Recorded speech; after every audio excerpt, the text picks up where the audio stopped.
People disappear all the time. Ask any policeman. Better yet, ask a journalist. Disappearances are bread and butter to journalists. Young girls run away from home. Young children stray from their parents and are never seen again. Housewives reach the end of their tether and take the grocery money and a taxi to the station. International financiers change their names and vanish into the smoke of imported cigars. Many of the lost will be found eventually, dead or alive. Disappearances, after all, have explanations, usually. Welcome everyone to the very first podcast and this live. I'm doing a couple of things at the same time. I'm actually re-recording the live that I did for this. Well, this is meant to be a live. And I'm also doing the very first podcast because this is what I'm actually wanting. There are those Outlander fans who simply want to learn about the locations, but they're not necessarily going to be going to them. But then there are also those who are in the process of actively planning, and they will be going to the locations within the next couple of years. And what my hope is by having the podcast, is it will mean that when it comes time to you actually driving through the locations, you'll be actually able to listen to this at the same time and hearing out for any relevant information that you may have forgotten in between when you're listening or watching this now and when you're actually doing the drive. So to introduce myself, my name is Lane Allen and I manage Outlander Through the Stones, but my company name is in fact LA Photography. I'm first and foremost a photographer, and basically I've been a travel vlogger I've been doing travel work since about 2017. Bear with me, I'm flipping through a couple of screens whilst I'm doing this. And I went to Scotland for the very first time in about 1999. We had a family white Christmas because my mum had always wanted to have a white Christmas, and my dad was there for work, so he made that happen. And for those of you who are actually watching me, you can probably see I've got the image of Lallybroch at the back and also on the front of my shirt. And I've got an image of Glencoe at the back of my shirt with the word Sassenach. And these are shirts that I do have available that I sell, but that is not the emphasis or the focus of today's live and podcast. So I'll continue on with that so that I'm not set astray. But we went to Scotland in 1999 and I absolutely fell in love with Scotland then. I didn't know why, but I felt an instant connection even though we were only there for a few days and well before I'd even heard of Outlander. But as my family were winding back down through the Highlands on the way back to London to head back home, I made a promise to myself, I'll be back. But of course, that's another movie, isn't it? So we're talking about Outlander. But in 2017, I actually had a space available. I hadn't filled it with any particular travel dates. And I made the decision, I promised myself that I would go back to Scotland, and I decided to make it there and then. And I am so glad it did because it has absolutely changed my life. All I will say is that I was not in a good way when I first arrived in Scotland. I was at complete rock bottom. I have been going through a lot of grief, and I've lost my entire family, and there were other circumstances happening in my life that I was recovering from. Just, I was just completely in not a good state. And the moment that I started traveling through the Highlands again, I started to feel a sense of peace and connection that I had lost for quite some time. So I think that's probably why it's really important to me if I could be an inspiration to other Sassanaks who may be in a similar position and may be considering going to Scotland and may even be going through some grief or something else in their lives. And funnily enough, I speak to other Sassanaks who became drawn to this work and, became involved in groups, etc., because of the fact that they were going through grief recovery, etc. And honestly, it's really changed my life in so many ways. And if you asked me in 2016 what I'd be doing for the next few years, it definitely wouldn't have been photographing the locations of a TV series that I hadn't yet heard of. So, but Outlander Through the Stones is not for everyone. I'll be honest about that. And the wonderful thing about Outlander is there are so many aspects that we can become connected to and engaged in.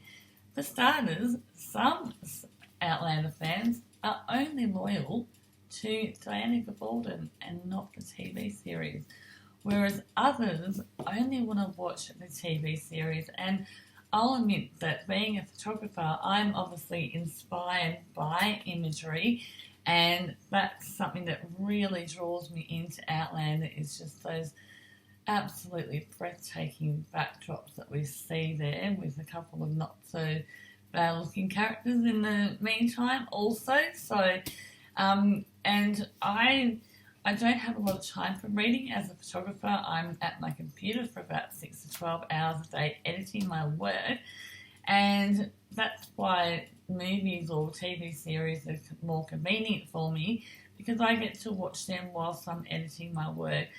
And after 6 to 12 hours a day on the computer, my eyes feel a little bit too tired to read otherwise. But one day I've got the entire series of her books and I will read them. I've actually started on this. I've read about 100 pages. What I do love about, there's all this talk about, is it better to start the books and then the series, or is it better the other way around? Obviously, with any TV series, movie series, it's always better with the books, because the books contain the full story. The movies, the TV series, it contains a snippet of that story. But what I really loved about going from watching the TV series to then starting to read the books is, as I said, I'm a photographer, so I'm a visual person. I need to have that visual in my head so that I can see Claire doing all this and I can see Jamie doing all that, and and I can have more of an understanding of what's happening in the storyline. So that's where I really love doing that. Now, other Outlander fans want to fill their feeds with images of Sam Heughan, whilst others want to find out what the cast and crew are up to in between, and also wanting to have the recaps of the episodes. And all of those reasons are perfectly valid reasons to be loving Outlander, because as we know, there is an abundance of reasons to love Outlander. However, as I mentioned, our focus is on the locations, and that's why the name Outlander Through the Stones implies taking you through a journey, and the journey is through the set of Outlander. So if, like me, you have literally been taken through the TV screen onto the other side and you found yourself in Scotland, and something has you feeling that instant connection to the locations and to Scotland itself. It's something that you cannot explain and you don't know why. And that motivates you to want to find out more about that. As an example, I'm really excited because I found out recently it is very likely that I am related to the Fraser clan. My family and my dad's side of the family, they originated from the Normans. And if you don't know about the Normans actually came into Scotland and they married into Scottish royalty, and their offspring was actually fairly widespread. And just like my family originated from the Normans, so did the Fraser clan. So I don't know if we are directly related, but we've got the same ancestor, and as far as I'm concerned, that makes us related. But, finding out little snippets of information like that made me understand a little bit more why I had that sense of connection that I couldn't explain. And other Outlander fans, you may want to learn more about the clans, and you may have discovered that you've got family Scottish ties just like I have. Perhaps you love castles and amazing and interesting architecture, and I think that we can agree that Scotland has an abundance of that. Maybe you've got a keen interest in history, and maybe for these reasons that we've discussed, it's implored you to finally take that step and explore the locations and do a tour of Scotland to find out why you feel that sense of connection. I believe it takes something more, despite the fact that as amazing as Outlander is and the books, I believe it takes more than an amazing series of books or TV series to have you wanting to go from one side of the world to the other. And I believe that TV series or the books simply shows you something about yourself that you needed to explore further, and they were the medium that you found out that's something that needed further looking at. Maybe like me, obviously I've lost my family and I needed to feel that connection, and this in turn has helped me gain that connection a little bit more. So if all of that is what interests you about Outlander, then Sassenach, you have found the right service for you. So as I mentioned, I am a photographer and I've become a travel blogger throughout all this work. I should mention that I am a legally registered company in Australia, but my business or my company name is in fact Outlander. Sorry, that's my side project, but my company name is in fact LA Photography Proprietary Limited, and I am a legally registered company. I am a multi-award winning international photographer in the genres of portraiture, landscape, portraiture, landscape, travel, and tourism. So, and it's travelling through the sights of Scotland, and what I'm hoping is that you'll see in my imagery such as this is that you'll just see what the locations have done for me personally. And this is obviously a beautiful silhouette image behind me of Lallybroch. So that covers a little bit about who Outlander Through the Stones is for, but that's not what this is about. I'm here to discuss all about how Glencoe was actually used in Outlander, and more specifically the area of Glencoe that was used in Outlander was in fact the Three Sisters of Glencoe. Now the Three Sisters of Glencoe, they are known collectively as, I'm going to get these Gaelic names wrong, so here you are going to have an incorrect lesson in Gaelic. So bear with me. I'm also Aussie, you've probably picked up on that. And I do also have a speech impediment. So those of you listening to this on the podcast, you are going to notice it a little bit more. So I am doing my best to speak clearly. But the Three Sisters of Glencoe are actually collectively known as B'dien Nam Bien, BM. So B for Bob, I-A-M for Michael. And each of them have a name, and the first one is Bien Sada, the second one is Gael Ionach, and the third one is Ionach Jabba. So I know I pronounced those incorrectly, but I also believe I'm not too completely far off. But now I'm going to introduce you to Glencoe. And by the way, the Three Sisters of Glencoe are also very close to the peak known as Ben Nevis. And Ben Nevis is actually the tallest peak in all of the UK. So, and all I can say is if you've got any inkling, any desire, any thoughts to go to Scotland, to go to Glencoe, just go. Please do it. You will not regret it. It is probably one of the most incredible places in the world, and I've been lucky in my travel work. I am very extensively travelled. I've travelled all throughout Australia, USA. I've travelled in England, Scotland, France, Lithuania, Finland, Iceland, Austria. So I've done a bit of Germany too. I've done Sweden also.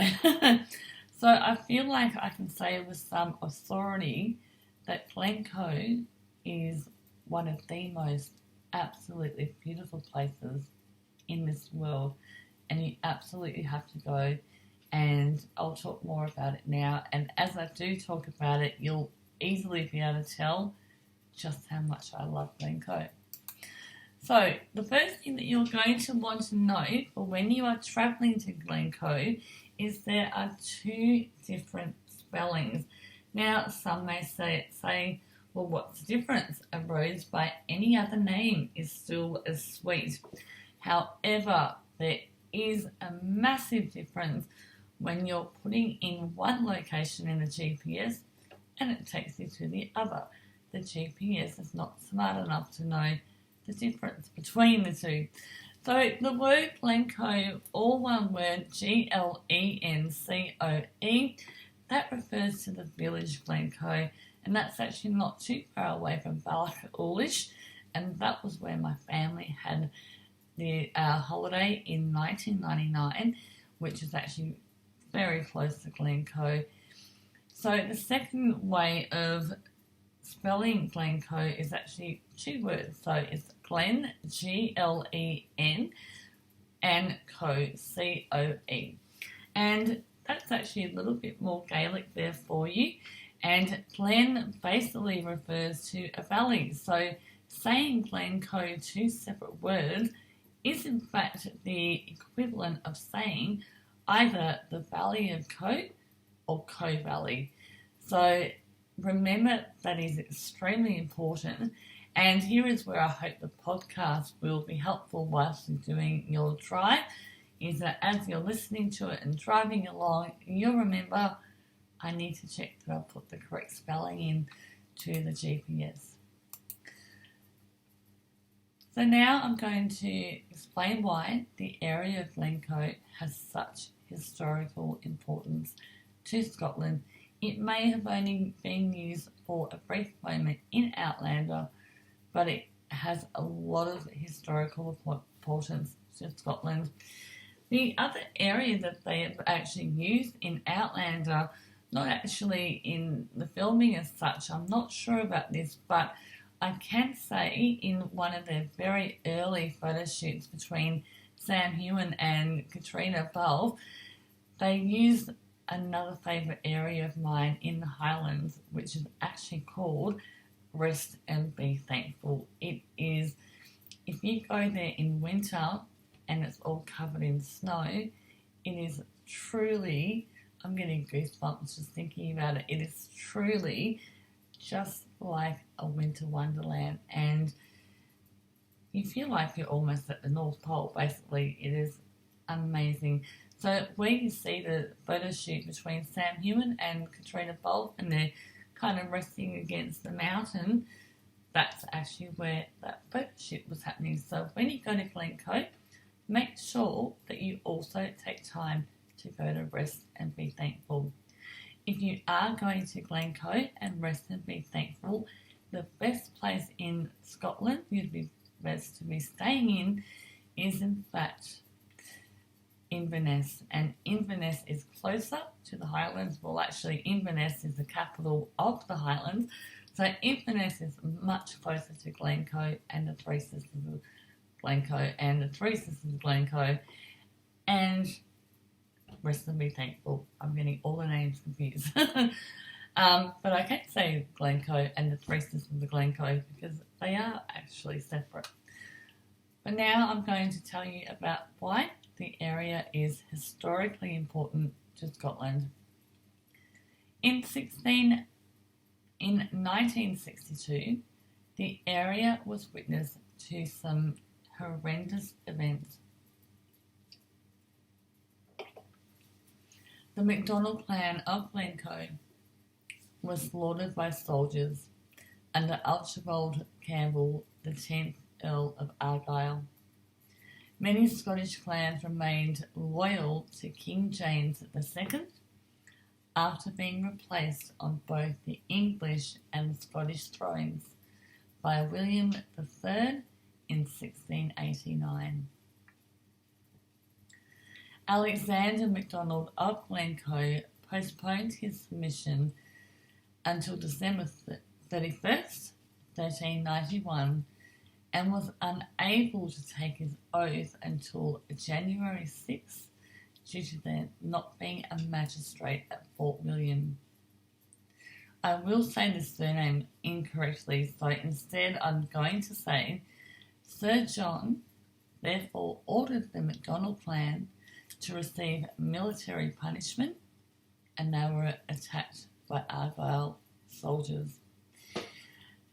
The battle that occurred, that sounds like just a brief summary of the battle, but the battle that occurred was extremely bloody, and it's a battle that is still talked about today. And in fact, Glencoe can also see some pretty intense storms. So when the black and the grey clouds start rolling in, it's often said that that's when the ancestors are unhappy. So it is still talked about today, and those events are still very important to people today. And as you can probably hear throughout this vlog, this live video and podcast, you can probably hear just how much I love this location. I truly feel at peace when I'm at Glencoe. I think about Glencoe almost every second day as if it's calling me, to the point where it's like I hear it louder and louder and louder, and that's part of the reason why I keep on going back to Scotland. And truly, I cannot recommend it enough. Just go. I don't benefit if you go or not, but the one thing that I do know is that there is nothing worse than the feeling of regret. So ask yourself this. Ask yourself, without having to justify to me or anyone else, just quiet your mind a little bit and ask yourself, how would you feel if you went to Scotland? Do you feel excited? Do you feel indifferent? And are you realising that maybe it wasn't as important to you as you thought? Do you feel really anxious to get there, like you have to get there? Or do you just feel like, I don't really want to go? And yes, you do know what the answer is. And it's okay, because you don't need to tell anyone else, but just know the answer yourself. The next thing I'd like you to do is just take a moment to ask yourself, how do I feel if I don't go to Scotland? Do I feel indifferent? Do I feel relief? Do I feel happy that I don't really want to go to Scotland like I thought I did? That maybe I was just telling myself that I wanted to go, but really I just wanted to enjoy Outlander in other ways, which is perfectly fine. Sometimes it's the idea of something that is what we're really drawn to rather than actually taking the journey. I mean, we are talking about going to the other side of the world. It's a long journey, so you have to really want it. And that's why I say, for exactly that reason, if you do really, really want it and you don't allow yourself to go, that regret is going to weigh heavily on you. So please do it for yourself. I cannot recommend it enough. You can hear just how much I love Glencoe and Scotland, even though you may not know me in person. I think it's pretty obvious. Glencoe is extremely popular and it is also a skiing area, so a lot of tourists go there for skiing but also hiking. So if you are doing an Outlander self-drive and if you are somebody who loves to ski, I highly recommend that you plan it around those seasons. Due to the Outlander effect, Diana Gabaldon received an award for increasing Scottish tourism because as a direct result of Outlander, Scottish tourism in some areas increased by up to a massive 600%.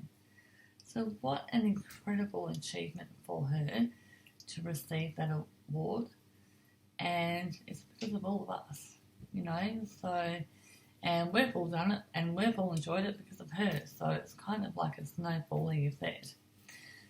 So please, if you are doing it, if you are considering it, go. I'm really upset because I was actually organising and was in the process of booking a 7-day Outlander tour in September, but due to COVID, I'm now having to change all the products and services that I have to offer. However, I am in the process of producing some products that are going to extremely benefit those of you who are doing the self-drive. So please, through either my Facebook or my website or my YouTube or my podcast, please do stay in touch because I'm going to have so much news. I know that compared to most other Outlander pages and groups, this is going to be a smaller one because not everyone are doing these location drives. So please do stay in touch. And what I would really love is when you do stay in touch with me, I would love feedback as to what would really help you out. If you're someone that's made that decision that, yes, I'm going, I'm getting everything I need together to go, and all I need to know is this, that, and that, and that. Please message me questions because where I can answer them and where they're not part of my paid services, I will incorporate them into my lives and I will answer your questions as best as I can. And that's what I'm here to do. So please stay in touch. I've also got a mailing list started. So if you go to my website, www.outlanderthroughthestones.com, and if you click at the top where it says email list, if you go on the email list, you'll see a heap of things that you'll either be getting for free or discounted. And the very first thing that you'll be receiving is you'll be receiving this beautiful image of Lallybroch to use as complimentary screensaver, and all you had to do was enter your email address. And I do promise I will not be sharing your details with any other business. And again, if there's any other questions, some of the things I'll be covering in the emails is basically more of this. In the emails, you guys will be receiving more of these than what I'll do in the groups. I will be offering travel photography advice, and that will become important to you when you finally get there because you'll be wanting to have images that best reflect the time that you had, and that's what I want to help you achieve. So please do make sure that you ask me questions, and I'll be happy to help as best as I can. Thank you for watching. That's 30 minutes now. I think that's long enough. Have a great day.